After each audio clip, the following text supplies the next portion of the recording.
Okay. Let us start again about the charges in the ocean freight. So BS basic freight charges, you know that's in dollar, always in the dollar. Okay, everywhere. Correct. And other thing, you know that one more thing I want to inform you that maybe I don't know, maybe you face that issue in your company.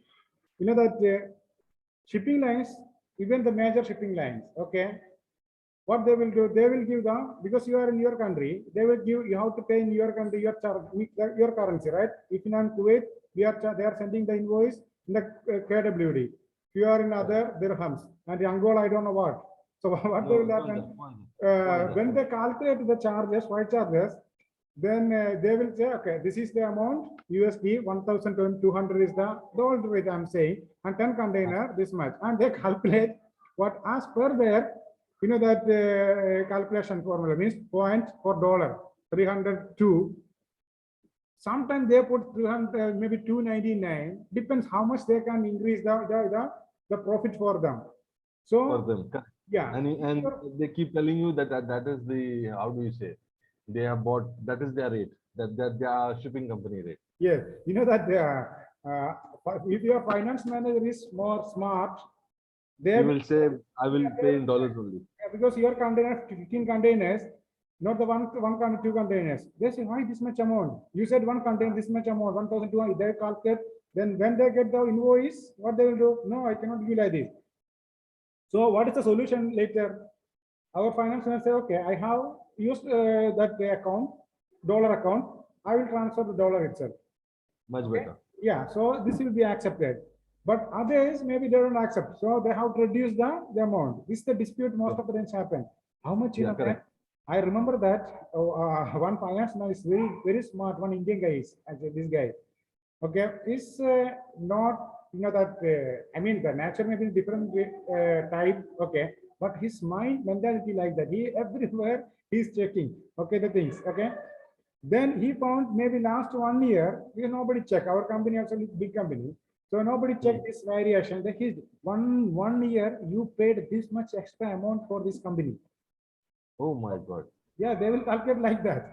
And they will make the problem. It means from his side, you do like that. He cannot make any problem after that. But something that he tried. No, we want to this much amount back, something.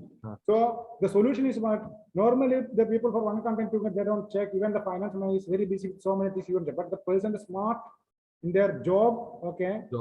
Yeah, very good guy. He will check one by one at a time, then he will tell. And sometimes he asked the wrong question also. Why he said the loading port some charges, why they put here, why they put this type of charge. For example, TSC, you know that the FAS and all other things, FCA. Some charges we have to extra, some charges, why we have to pay this amount. Some crazy things they will ask because their mind is about the charges only they will ask. Yeah. They are very concerned about the charges. Many people they don't think, yeah. And there are some accountants who have started to learn the terms, commercial terms, like how which charges will be applicable. Yes, right? yes. So they will tell you, this charges is not applicable for us. Why are we paying this? Or something like that. Yeah, really appreciate that. But this I've noticed. Yes, yes. This I've noticed. What you pointed out is very smart. The shipping company is very smart in this. They will give the freight forwarding company, even the shipping company, the big company, and they are charging like this because you know that even if it's shipping company, even the regional, there it says there a profit and they have to show, right? Correct. So correct. Freight charges maybe, but then they will transfer the dollar to that the regional. Maybe the other operation cost they can take from the balance. They can take.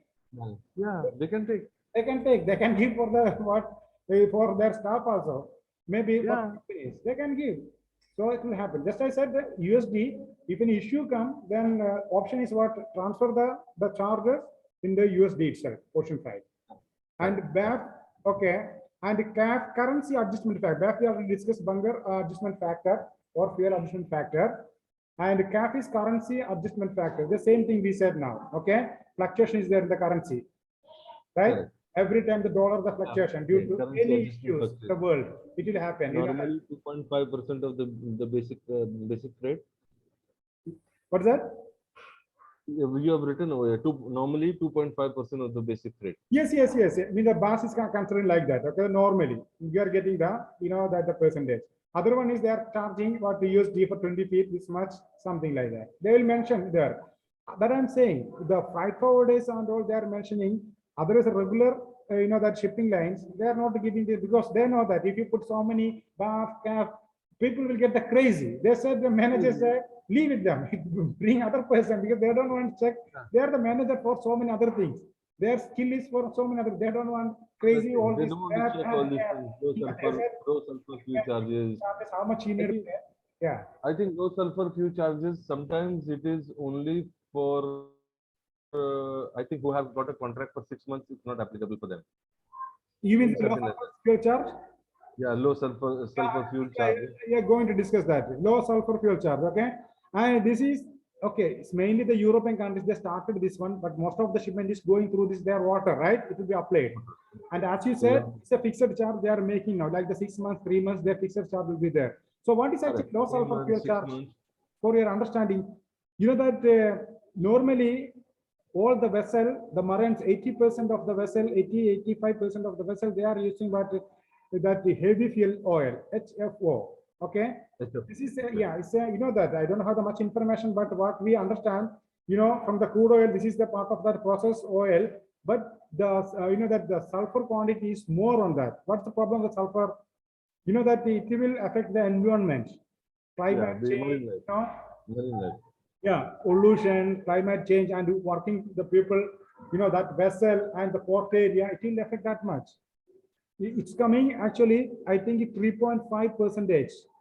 You know that now, between 1 and 3.5, normally most of the vessel, it's reaching 2.5 and above, low sulfur. Okay. So International Maritime Organization, okay, under the SOLAS agreement, okay, they put the date that 2020 is the target date now to reduce the usage of the sulfur in your fuel. Hello. Yeah. Can you hear me? Hello. You can. Yeah. You can hear me now? Now you are audible. Yeah, that I'm saying the low sulfur charge. That's a International Maritime Organization (IMO).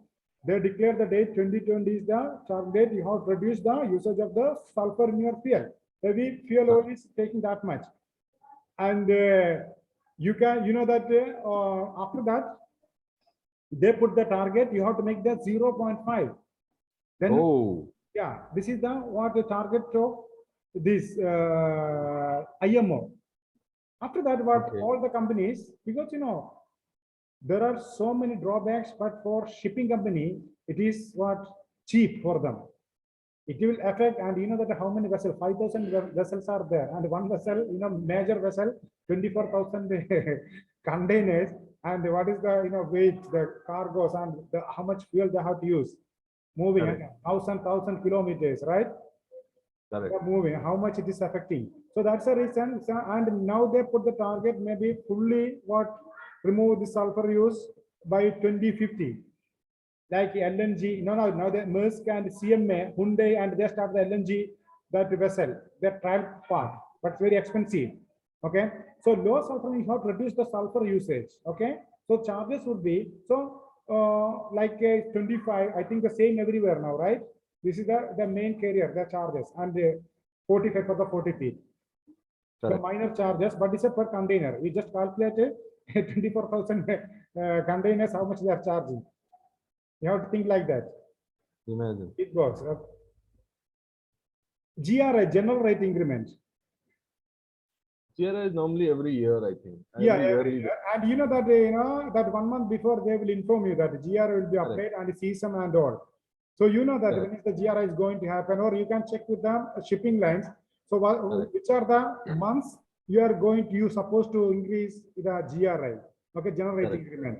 And if you are a regular shipper, you know that Chinese holidays, okay, and there are so many festivals in US and other areas, and that time what the charges will be increased, general rate increment, okay, it's a normal one. Correct. You know that. VGM, verified gross mass fee. What is the VGM fee? Was it verified gross mass also? I think you are familiar if you are on the shipping ocean freight, right? This happened after that MSC mishap happened in Mumbai. Yes. Means that before I'll tell you. Solas has done this. Yes, I'll tell you what happened. Most of the companies, they declare were in their the BL, the volume, gross weight, for example, 18,000. Okay, because you know that after 22 metric ton, the no standard you have to pay what the additional charges 22K. That's around the $75 per container. If you have that 20 container, you have to pay that much. So what they will do? So my weight is what it is coming 21 metric. Standard universally is this standard 22? The is 22 the normal. Most of the lines everywhere 22 metric ton. Everywhere. 22. And after 22, but normally what they do when you ask for a quotation for an FCL container, if you say the weight is 25 tons, he will not tell you that if you reduce 3 tons, I can reduce the freight. He will allow you to do that heavy. There are two that I'm saying. Somebody they will allow to load, but they will charge on the invoice additional terminal handling charges, THC. Yeah. They will put additional one. Right? Correct. Okay. After 22 tons, it becomes heavy container, right? Yeah, it's meant an overweight charge. Another THC. Overweight. Over, it's not another THC, additional terminal handling charge. As I said, then the port, stevedore in the port, even the container, you can see the CSC plate, the door, you can see the maximum payable weight, you can see that. I mean that the weight capacity. Payload, right? Maximum payload. Even 28 you can see. Then what's the problem is there? You know that the crane what you are using in the port, for example, in our Shuaib and Shuaib, there's a limit for carrying capacity. Otherwise, a danger. Okay. Correct. If you want to do the extra, they will use the extra facility to carry this one additional. That's the reason they are charging. For us, BGM is something like the weight is done in advance and then it is declared by the shipping company. If there is any misdeclaration, then we have a problem. Correct? Yeah. No, I'll tell you same thing, but another way. What BGM is the verified gross mass you are declaring before loading the shipment onto your vessel. This is the weight of my shipment, including my tare weight, the packages, dunnage, whatever thing. Okay, you have to declare. Okay, and the fee mean is a processing fee for the shipping line. Processing for what? You know that anywhere the checking inspection will be there. Okay, what International Maritime Organization checking will be there somewhere randomly.